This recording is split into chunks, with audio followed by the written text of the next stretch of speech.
And it's lights out. Welcome to the 2021 season-ending Pitwall podcast, your stop for fantasy Formula One content. Joining me this evening is my father, Dr. David Kessler.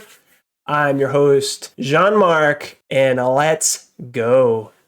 If you are wanting to know why this podcast is a part 2, I'll put the link in the description for part 1, the race reaction. What a crazy season finale. And my brother was like, you got to record this as soon as the race is over. So I was glad that Dominic and Paula were able to join us, especially because they weren't able to make it this evening. And then I'm going to put 2 other video links in the description below. The first is by a Formula One professional. He had been working alongside Frank Williams for the Williams team for a number of years. His name is Peter Windsor, and he gives some very detailed and interesting thoughts as it pertains to what we had to deal with at the end of last race and the role of the race director. The other link is by Chain Bear, where he gets into the actual sporting regulations, what Mercedes protests meant, how the stewards dealt with it, and explain their reasoning. Those 2 sources are going to be really good for you getting a rounded perspective about everyone's questions after last race.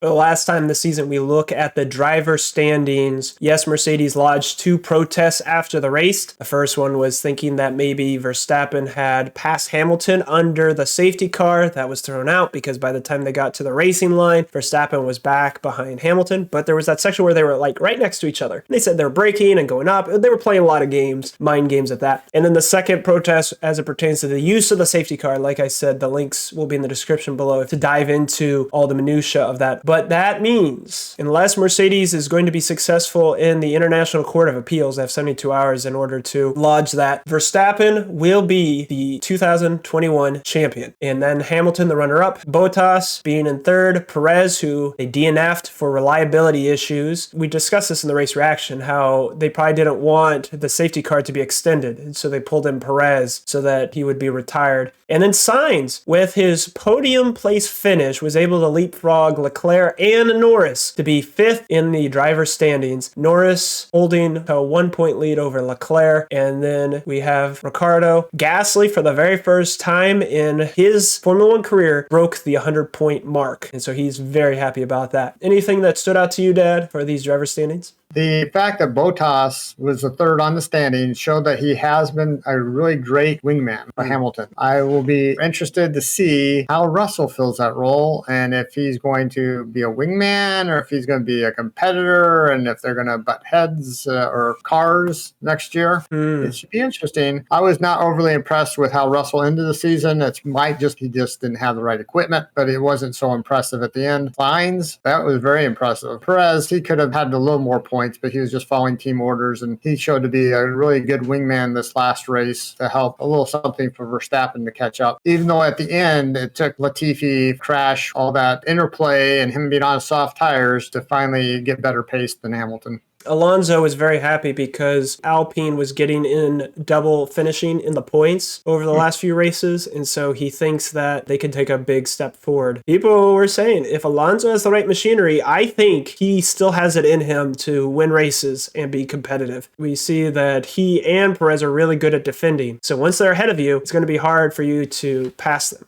Going over to our constructor standings, Mercedes had a lead going into Abu Dhabi, and they were able to clinch the Constructors' Championship, followed by Red Bull, Ferrari, McLaren, Alpine, AlphaTauri. And it's crazy to think that the best performance that Yuki Tsunoda gave all season was in his last race. He finished 4th and ahead of Gasly. If Gasly scored 110 points over the course of the season, then that means that Yuki Tsunoda is 32 points. That was the difference maker between AlphaTauri and Alpine. Alpine was able to have better performances between their 2 drivers. But it goes to show that Tsunoda, getting Alex Albon as a driver coach, getting more time in the simulator, having now the experience of a lot of these tracks under his belt, I think he's going to come out next season really good, and AlphaTauri is going to be a team to beat. So I was happy for Dominic that his Ferraris passed the McLarens. I thought the McLarens were doing so well up till half point. I thought that they were going to be 3rd, but Ferrari did something and they came back. And I thought that AlphaTauri was going to be ahead of Alpine. So Alonso really did something with his teammate to make that change. Pretty impressive.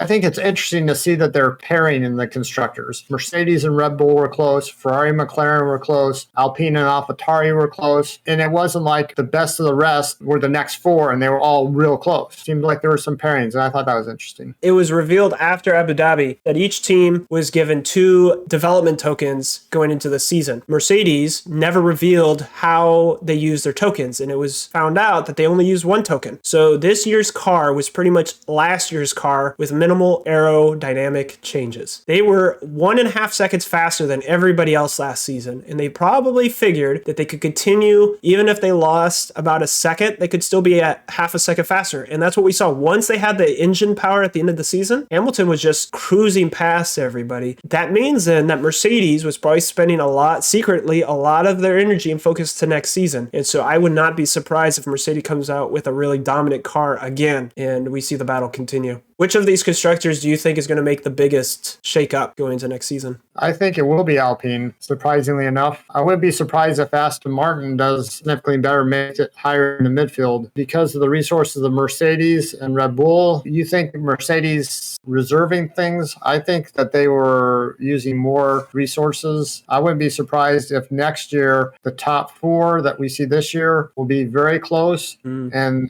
hot on their tails would be Alpine and AlphaTauri and Aston Martin. I don't know about Haas. They didn't score anything, but they say they were putting all their eggs into next year's basket. Well, what does that mean? We'll have to see come next season, especially winter testing. Because like you said, if the top 4, imagine if we had like a 4-way battle. That would be crazy to have those constructors sharing the wins. Now time for It's in the Numbers. Last week, our numbers were 9, 242.125, and 12. Aman Chokani got it right by saying the driver was Esteban Ocon. His starting grid position was 9th. His fastest lap time was 242.125 kilometers per hour, and he got 12 points from the race. Good job for everyone who participated in our It's in the Numbers, and Dad is going to give us the last It's in the Numbers for the 2021 season. This is interesting. So 25, 26, 33, 50, and 55. Name the drivers. Hint, Abu Dhabi Grand Prix, and we'd like to hear your comments. Unfortunately, we don't have another video to do a shout out, but we'll still look at it to see if you guys get it right. Yeah. Thanks for participating. Yep, it'll be exciting.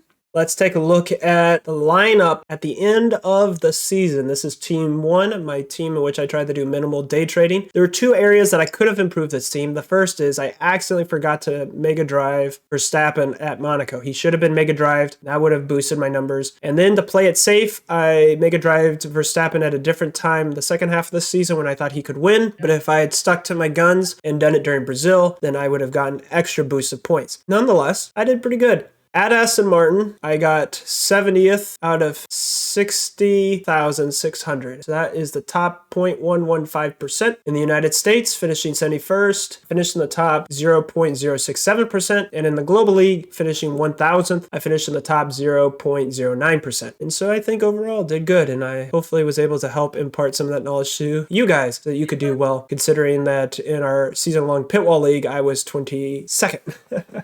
So, Dad, I submitted my team to Aston Martin. Dog submitted his to Ferrari. You submitted yours to Red Bull. How did you do? I was 17.7 thousand out of 255.9 thousand, which is in the top 7%. Good. At the U.S., I believe you were top 11%, and globally you were top 48%. Yep, that's about the size of it. And then the pit wall, I was 164 out of 290, but I didn't join until after the first race, which means I'm going to have to change that for next year. Start at the beginning and not after the racing had started. True. Something that I was on the Aston Martin hype for this season. Of course, they did not perform as well as they could have, but I figured by picking Aston Martin, there would be less people in the league.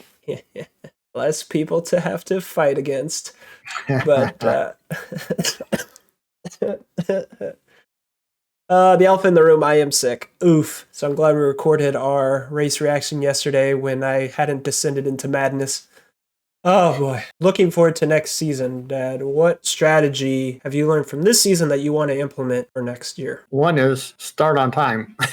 Get my teams going so that I can get every race involved. A second one is you're allowed 3 different teams. So I'm going to actually try 3 different strategies. I like how you had one that was a steady one, and then you had one that was day trading. Well, I'm going to have a third one that's going to be day trading and taking bigger chances. So I'll have a steady one, a day trading one that takes more chances. And then I can decide how the trends are doing so I know which one to put into our ORC Elite. Oh, interesting. That'll give you more options. The reason why I only did 2 lineups is because I found this cool workaround for Team 3 in which I could view all the stats of the teams, so I could still put it into the spreadsheet. I found out halfway through the season that I didn't need to do that. What you do is once the team locks for that race, it opens up the next race weekend. So you can just click that from the option menu and then boom, you can manage your team. I don't understand the phenomena, but there were people that were changing their lineups for the next race as soon as qualifying for this race started. And what it would do is it would inflate certain drivers. And so I thought that was weird that certain drivers would perform well during qualifying and suddenly their numbers would go up in value. For whatever reason, there's a contingency that likes to do that. It doesn't impact a ton, but it does mean that you want to pick a driver you think will go well during qualifying, because then you could get a bonus value going up. Whereas if the guy didn't do good during qualifying, then suddenly you've lost a value and you can't do anything about it because your team's locked. Now, the teams lock before qualifying or after qualifying? Teams lock for this race at qualifying. But what it also does is open up the teams for the next race. So let's say you had Bottas and he crashed out in qualifying. People would immediately drop Bottas for the race lineup for the next race, which means that if you weren't doing that, your lineup would suddenly see a drop in value. And so some people were doing weird things where they were doing day trading or something. I'm not sure what people were doing to adjust their lineup when you have no information off of that. Because when I tried to look at mine, it said I can't edit it after qualifying. Yeah, you can't edit the current race. They were editing the lineup for the next race. The next race. Maybe that's what they were doing. They thought they were being cheeky and would have the thingy open so that after qualifying, they thought they could change it, not realizing that it would immediately sync over to the next week. And so maybe that was going on. I'm not sure. That's all hypothetical. In the middle of the season, there was these weird things going on with value, and it wasn't based off of the traditional race performance value going up and down. It was immediately after qualifying. A strategy I would probably employ for next season, sticking to our guns about the sprint race. The sprint race does give you the points that you need, but lining it up with Power Streak. It is planned to have 7 sprint races next year.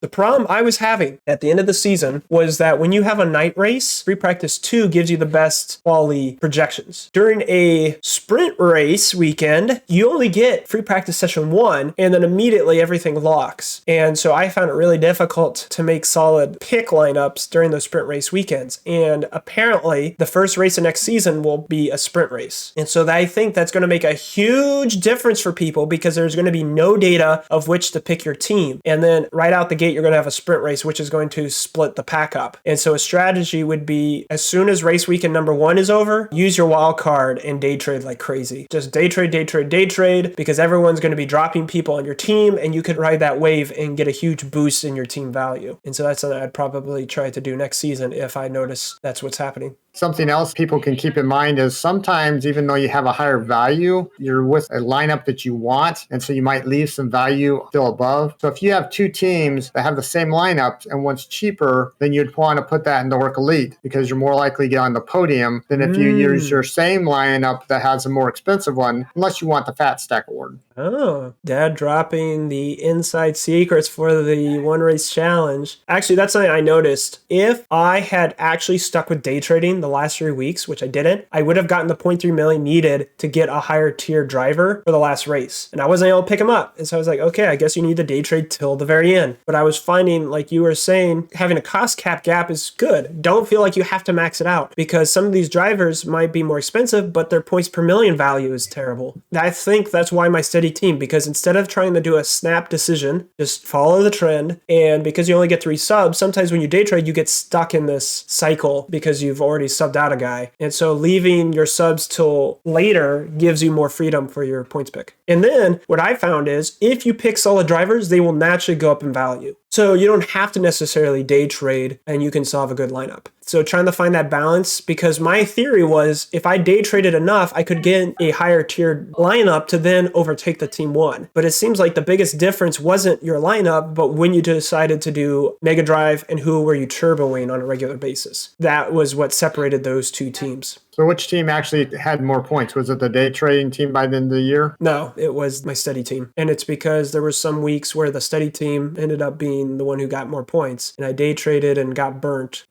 Yeah, sometimes following gut feelings or fear or whatever you want to say, like the last race, I was afraid that Verstappen or Hamilton were going to crash like they did in Silverstone. And also it was at Imola where they crashed out. And I didn't have either of them on my team. And that was a mistake. Yep. What do you do? You enjoy it. Yeah. Well, like that's something I found which is great. We running 3 different types of fantasy Formula One leagues this season. I think it enhanced our enjoyment of the sport. I think having the variety was really great. It showed in general that you have a slightly different strategy for each of the 3 leagues. And so that's what made it interesting, because we were having to think through 3 different strategies every week. True. Or every race. To recap, you have your standard fantasy Formula One league. You submit it to leagues. You see how you do. Strategy number 1, team 1, steady. That's fine. League 2 was the ORC One Race Challenge. And like Dad said, picking a team with a little bit more risk would sometimes pan out. But day trading is super important for that league. But like Dad was also saying, if you have 2 lineups, always pick the one with the less value so you can get the tiebreak. And then the third league, which is League DRD, takes the money out of it, driver rotational draft. That one was much more down to pairing of drivers. Because if I have a really good driver, then the next driver has to be one at the back of the pack. But picking up guys who DNF'd and hoping they don't DNF twice in a row is what made the difference a lot of the time. Of the 3 league formats, which one do you think gave you the most surprises?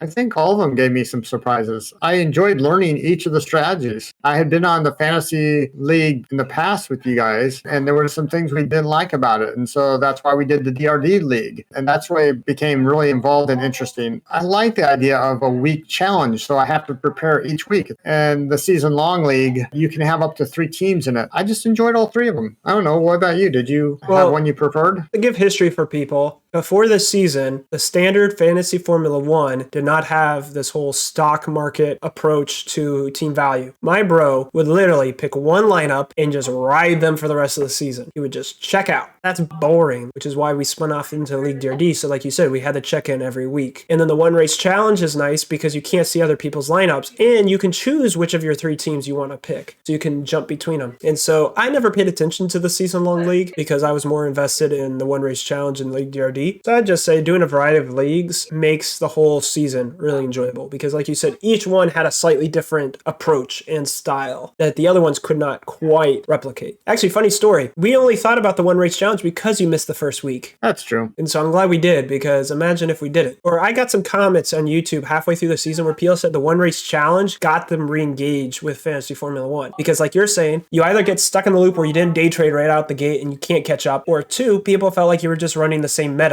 And that was before all the rain races in the middle of the season. Having the One Race Challenge gave someone the ability to relock, refocus, and climb a leaderboard. Because the one thing that you and me and Dominic really didn't like about Fantasy Formula One is twofold. The first, you could pick the same lineup, so how do I ever catch up? And then the second is the points. They were just always so great, and the negative points would always take you back. And so we wanted to create 2 systems in which it would always go in small increments that you could catch up. And so for One Race Challenge, you got 15, 18, or 25 points. Boom. And then for League DRD, you got 1 or 2 points. So it's always small margins, so you could always catch back up. Yeah, I noticed by the end of the year, people were having over $110 million teams. And so that really made me think, okay, I need to do some day trading and be more consistent initially because it seemed like it was more volatile the first of the year. I was able to win some of the ORC Elites because of some of the insights we had with your drafts. And then as the season progressed, then things kind of got off the graph. You had to go with more of the last 3 races rather than an ongoing. Just because they've done it in the past doesn't mean they're going to do as well in the future. There's changes within the season that I had to adjust to, and I didn't adjust as well. And so this coming year, I'm going to try to make sure I have more value, allowing me to adjust quicker on the fly so that I can hopefully do better in that league. Yeah, I think this season, at the beginning of the year, you had a lot of consistent race weekends where drivers were clearly better than other ones. Then in the middle of the season, you got a bunch of weather, and it's hard to predict weather races. And then last half of the year, you had all these night races. And so I think next season is going to be absolute chaos for Fantasy Formula One. We're going to have 7 sprint races. We're going to have night races, unless there's not any rain. But I just think that the less time we get to look at the drivers, the more you're, like you're saying, you're kind of having to make a decision based off a trend or a gut feeling. But one of the benefits of the new regulations means whoever nails it, it's going to be very clear who nails it. And so that could balance things out. If it's very obvious that certain drivers are not able to do well, then you're just going to pick those other guys. Like, for example, the trends this season. Norris, he was strong. You pretty much wanted to have him on your team. Schumacher, because of cost, you wanted him. Halfway through the season, you wanted Russell because suddenly Williams was doing good. And then finally, like you said, Williams started tapering off at the end of the season. So then because I had the value, I could upgrade to like an Ocon or a Tsunoda as they were getting better. Like you're saying, trying to day trade to get you to that next tier is going to be pivotal. So we've reflected on our season league, but we want to share amazing comments that you guys share and how you did in your leagues. I want to start off with Hendrik Ost. He said, thanks for all the work. Because of you, I finished first in my friend's fantasy league. So thanks. Hey, that's what we're here for. At the beginning, when we started doing League DRD, we found out, it was really niche. So then we saw a lot of people were trying Fantasy Formula 1 for the first time or people needed help. And so we started going that way. And to see all the success stories of you guys checking in week after week, improving your strategy, it's been exciting to see how you guys did.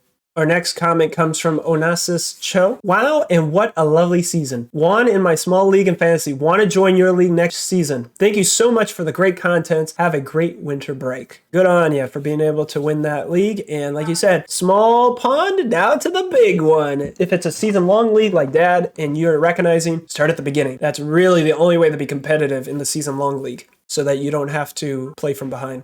Our next comment comes from Samir Sandhu. Thanks for everything. Was a great season's worth of videos and I gained a lot from watching each time. Ended up 640th in the world, despite this being my first year watching anything to do with F1 or doing fantasy for it. And much of that is due to you. See you next year. Isn't that crazy that he was able to jump in the sport, engage with Fantasy Formula 1, and be so high on the global stage? So congrats to you and I look forward to next year. Now here comes a comment from Derek F. This will give you some context. He was trying to get some help for his lineup going into the last race because that was his opportunity to leapfrog the #1 spot. Thanks for all the great videos this year. It's been fun. I'm going with Verstappen, Gasly, Sainz, Russell, and Norris as his turbo driver, Mercedes as his constructor, and trailing by 5 points in my league into the final race. The leader is going with Bottas, Perez, something like you, Dad, where he didn't want to run the Verstappen, Hamilton meta, Norris, Russell, and Sainz with the turbo drive, and Ferrari is the constructor. Ooh, what a tight battle that must have been because both Ferraris did good, both Mercedes did good. Turboing Sainz versus turboing Norris. Hope I have the team to beat him. Best of luck to you in your own league. I said, sweet that you turboed Norris. That might make the difference. To put this in perspective, during free practice session 2, Norris did not look that good. Free practice session 3, Norris's time, if compared back to free practice session 2, would have been 4th fastest. And so this is why some people were willing to pick up Norris. Turboing Norris might make the difference. It looks like the other person is going with an anti-crash lineup. So if Verstappen and Hamilton stay safe, you could win the league. And he said it's so crazy. With Russell, a DNF. I was down on points until Leclerc fell down the pack and Perez had to retire and Norris had a puncture.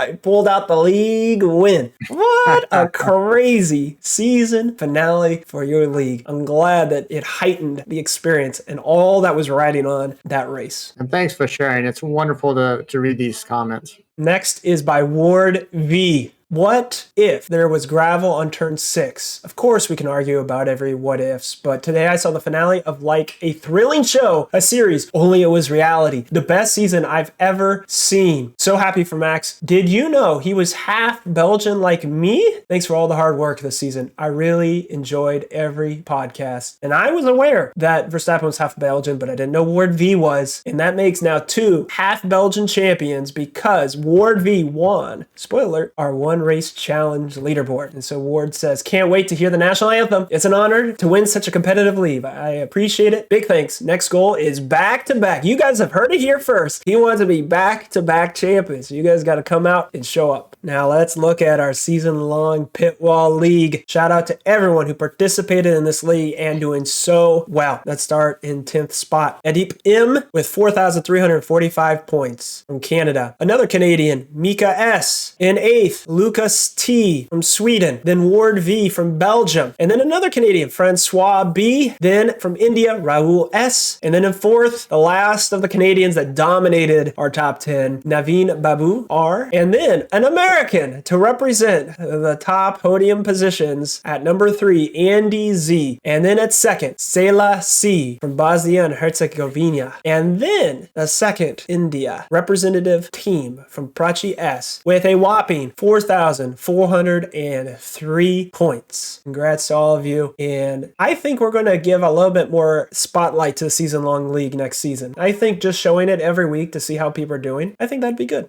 I think that he deserves hearing his national anthem sometime in this podcast. In honor of our top 3 finishing positions, we will be playing right now the podium ceremony and its national anthem.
Our last ORC Elite for the season would have had Verstappen, Sainz as a turbo, Norris, Gasly, Tsunoda, and AlphaTauri as the constructor. This is by far the lowest team value of the entire season at 87.2 million, but scored a whopping 267 points. It goes to show, day trading is nice, but with some luck and good picks, a team with 100 million or less can still be competitive. Of course, we get the advantage of picking this after the race is over. It's now time for the Abu Dhabi One Race Challenge results. Shout out to Anita G and Daniel M, both from the Dominican Republic, both mega driving Verstappen and both picking the exact same lineup, turboing Sainz and finishing with a whopping 309 points. I wonder if the two of you know each other.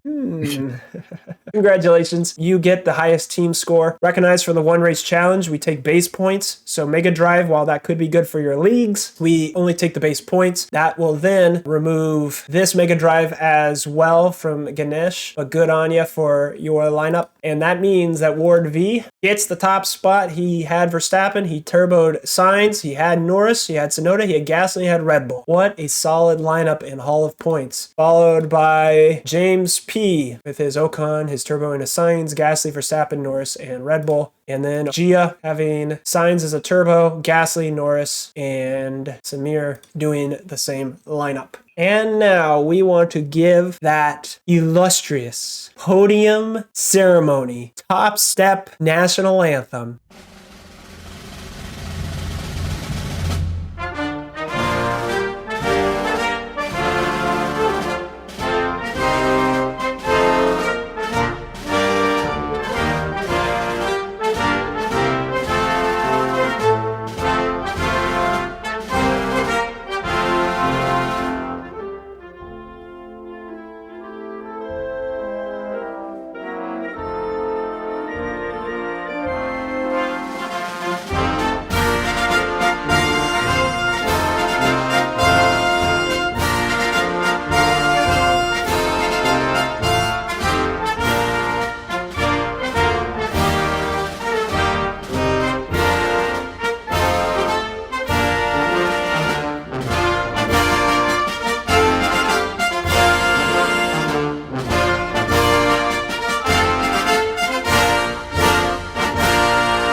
For those of you who may need a refresher, when you have to deal with the podium ceremony, it comes down to tie-breaking procedure. And our current tie-breaking procedure is whoever has the lowest team value gets preference on the podium. Now, while Gia may have been left off the podium, he still gets a special award because he had the highest team value of anyone tied on the podium. He gets our Fat Stacks Award, $113.7 million. You did amazing with your day trading this season. Hats off to you. You did an excellent job. Something for me to try to emulate next year. I don't think I ever got above 110 million. Yeah. So 105, I said super rich team. You got over 110, mega rich team. So there he was, rolling the dough. I never made it up to 108. This is where we also want to recognize Matthew C. with thanks Pitwall. Oh, such kind words. You ran Verstappen, he turbo Norris, you ran Sainz, Schumacher, Ocon, and then got Mercedes as his constructor. But it's now time for our Meme Team Award. This is so good. By Kevin V. Kimi Räikkönen. I do feel sorry. It's his last race. He DNF'd. It was rough, but Räikkönen is now Räikkönen. The last thing I'll say, we started one race challenges at the second race of the season at Imola. I made one every single week until we got to Abu Dhabi. Maybe if Leon will allow me to do one races by themselves in the future, that'd be great. But I was glad for every one of you guys to be able to join these leagues, knowing that technically it goes for the rest of the season, but we gave all the props, the points for the one race in which it was labeled. And so I'm looking forward to next season and doing the one race challenge season again. And I like one of the changes you made early in this ORC Elite, where you had, if first place tied, you didn't have no silvers and you went just to the bronze. After we discussed it, you said, hey, let me open up and have as many people on the podium. So I appreciate that even if you tie for first, there's golds. There could be more than one gold. There could be more than one silver. There could be more than one bronze. The podiums are still the top three places, but for our ORC leaderboard, you can get points for each of those three places. Yeah, I think that will help, especially because we had 290 people in the season long league. We were averaging 40 something in our one race challenges. That is one race per entrance. That means we had 40 unique players. And who knows, next season we might end up with double that. And so being able to reward everybody who has a tie will give you an opportunity to still feel like you are being rewarded for your hard work. And so I look forward to the next season and all you who will be with us. I do too. It's now time to look at our one race challenge leaderboard, getting the top spot, Ward V, 257 points, just 10 points shy of the ORC Elite. James P in silver with 235 points. And then we had two tied for the bronze, 226 points between Samir and Gia. This is pretty crazy because let us go through the history of the leaderboard. Going into this race weekend, Yuso was leading with 108 points, Dad with 103, Matthew with 95. Gia getting on the podium for the last time this season, squeaked ahead by 1 point over Yuso with a 109. But Ward V with a stellar back-to-back podium finishes. Last race's bronze got him within striking distance, and then he took the gold this race weekend to finish with 116 points. 2 golds, 2 silvers, and 2 bronze. 6 times on the podium. Hats off to you, to Gia, and to Yuso. Dad, ever so close to being on the podium at the end of the season. At least, though, you rallied everyone to try to break the 100-point club. And so congratulations for being able to do that. Congratulations on Ward V to pick the last 2 races and podium both times. That's just incredible. I'll be happy to listen to the national anthem of Belgium. I know we've heard some of these throughout the year, but I think it's kind of neat to hear it one more time. And I do accept this challenge. Maybe next year we'll hear the American national anthem for the ORC leaderboard. We'll see. So it might feel a little pompous to have to hear the Belgium national anthem twice in a row, but that's what happens when you win the last race and win the championship. So right now, we will hear the top 3 positions, podium, ceremony, and its national anthem.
Now time for League DRD. Yes, the season may have finished for Dad, Dominic, Paula, and myself earlier, but we wanted to have this included in the recap. At the beginning of the season, Dad, Dominic, and I did a preseason. Then Paula joined, and Dominic had the great idea of doing head-to-heads format. So then our normal 13 race weekend season was a little truncated, but we still had 7 solid races before we went in the playoffs. Let me refresh with you. The reason why we want the League DRD to have 3 races preseason, 2 races postseason, and then have a gap afterward is because we don't know who the wild cards are yet. We want a few races buffer so we can figure out who's doing well. Then we have our regular season, and then in the postseason, we don't want to run out of races. Last year, races were being canceled and moved around. This season, we had a race that just got dropped out of the calendar, went from 23 to 22, and that would have been crazy if we would have had it at the end. Also, I don't want to be sweating bullets going into the last race, and so that allows us to then enjoy just standard racing. Our Qatar Grand Prix round 20, our consolation of who would be third place came down between Paul and Dominic. They each drafted 4 drivers, and they picked 1 driver each to go head-to-head. You also get to turbo one of the drivers secretly and then reveal it. So Paula beat Dominic's Ricardo by turboing Stroll 48-7. Then Bottas, who had his DNF because of the tire puncture, lost to Perez. And then it came down to the turboing of Sainz, and Dominic got 30 points and Leclerc got 27. That was the difference maker for Dominic to get that 3rd place. Then we go to me and Dad for the top spot. I'll start off the bottom. Did a similar thing, Stroll turboing versus Ricardo. Ricardo had some fuel issue sensors, and so it was an easy win for Stroll. Sainz turboing didn't need to be, but we didn't expect Bottas to have his problem. So then it came down between Leclerc and Perez, and because Leclerc got a plus 10 points for his race streak, I was able to edge out Dad by 2 points. It was crazy because the week before, it was Leclerc versus Sainz, and Dad beat Dominic by 1 point. Congratulations, son, for winning our league. It was fun.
Glad you enjoyed it, and we're a part of it. You have a uncanny ability to strategize, and so I think 2 seasons in a row I got lucky. I literally got lucky because of DNFs during our championship fight. So who knows, maybe next season you'll just dominate again. But I think, like you said, you really like the ability for people to catch up. Didn't last season you started behind and you were able to catch up? Yeah, I was discouraged, and that's why we were thinking about how to make it possible for someone to, basically, we started and it was similar to Fantasy F1, and we're saying once a person gets a lead, you can never catch up. So Dominic came up with the idea to say, okay, how can we make this interesting the whole year? And you and him discussed how to do that and came up with a great idea so that no one got so far ahead that someone got discouraged and checked out, because we have that in some of our other fantasy, like the fantasy football league. Someone, once they only win 1 or 2, they check out, then they lose the rest anyways. So we want people to stay engaged, and that's how we were able to keep all 4 of us engaged the whole time, because no one could get so far ahead that someone just got discouraged and said, I'm done. I feel, at least in American football, the draft is like this big thing. So by having a draft every single week, it gave us something to look forward to because we're going to talk and huddle and all that. Whereas right now, the app just lets you optimize and the computer does everything. And so I think having that weekly draft makes a big difference. Like you said, being able to catch up, having the credit system and having the floor and the ceiling for the points has been really good.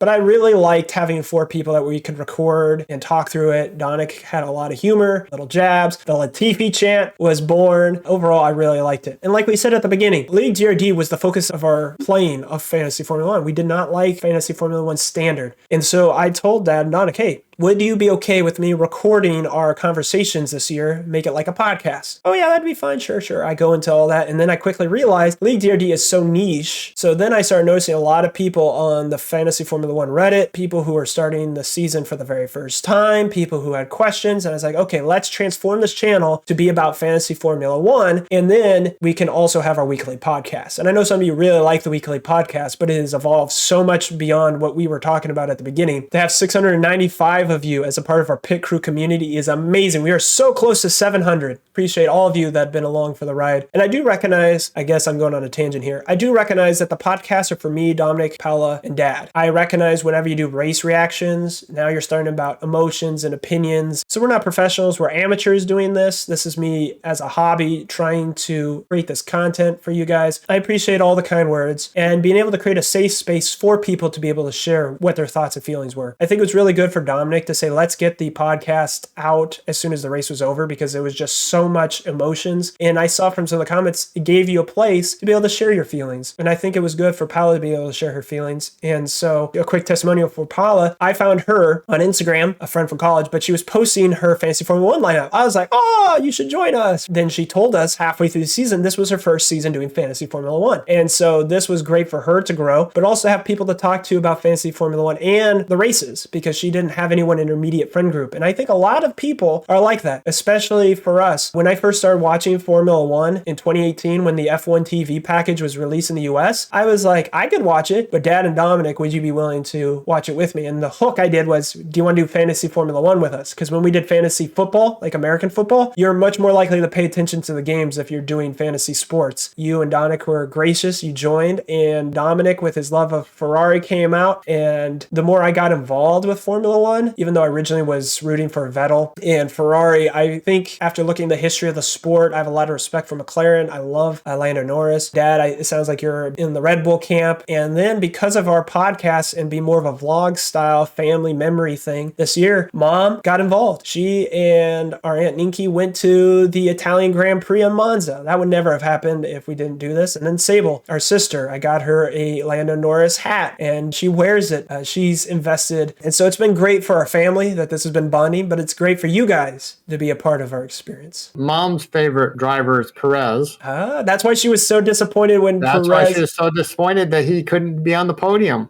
Mine is Verstappen and Sable's is Norris, and I don't Dominic and you. Dominic likes Ferrari, so it's probably Leclerc or Sainz. Paula for sure likes Leclerc. I thought her favorite was Hamilton. Oh, I see. Okay, her favorite team is Ferrari, but her favorite driver is Hamilton. Yeah, that's correct. Hamilton. That's correct. For me, I don't know if I ever had a favorite. I can tell you who my favorite driver was because of Fantasy Formula One back in 2018. It was Ocon. He had some problems with Perez and they were having some battles, and then he had to take a year out. He was off the radar. To see him get a win this year was really nice. Hats off to Ocon. But as a racer, I guess I just ride with the flow. I don't have a party involved, other than, as people pointed out, this season, because there was such a title fight, inevitably was rooting for one Verstappen or for Hamilton. And so I was leaning towards Verstappen because I thought, well, it's the underdog view, right? In American sports, we have Tom Brady and the New England Patriots. One out of every 2 Super Bowls for a 20-year period, he was in that Super Bowl and he was winning. And then he goes down to a different team and then wins the first year. And then it looks like he might get back to the Super Bowl again this year. And so it's natural. People either like a guy, let me rephrase that. There's a difference between liking someone and rooting for someone. People will often conflate the two. But rooting against Tom Brady doesn't mean that I dislike Tom Brady. I know that some diehard fans can get really angry. Like Nico Rosberg, he won in 2016. He shared a story in which this 4-year-old girl out the race in Silverstone, I believe, in which she had the most angry face, like I'm going to kill you face, as her and her father were booing Rosberg. And so for this community, we're not here to put negative emotions, right? We're here to promote positivity, to enjoy the spectacle of the sport, to enjoy each other, and talking about the strategies in Fantasy Formula One.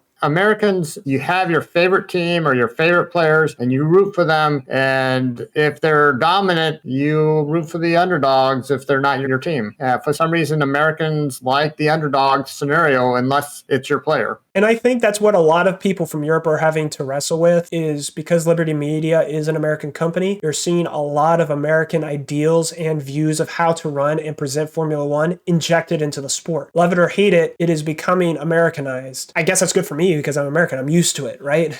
But it'll be interesting to see how things continue to develop for next season. Just think about it. If we did not have the cost cap this season, it would not have been as close as it was. And if we didn't have the new regs get pushed back a season because of COVID, we would not have had the season we did. In hindsight, despite all the chaos that we had over the last 2 years, we've had one of the greatest Formula One seasons in history. And I appreciate everyone being able to witness that with us. And there we have it.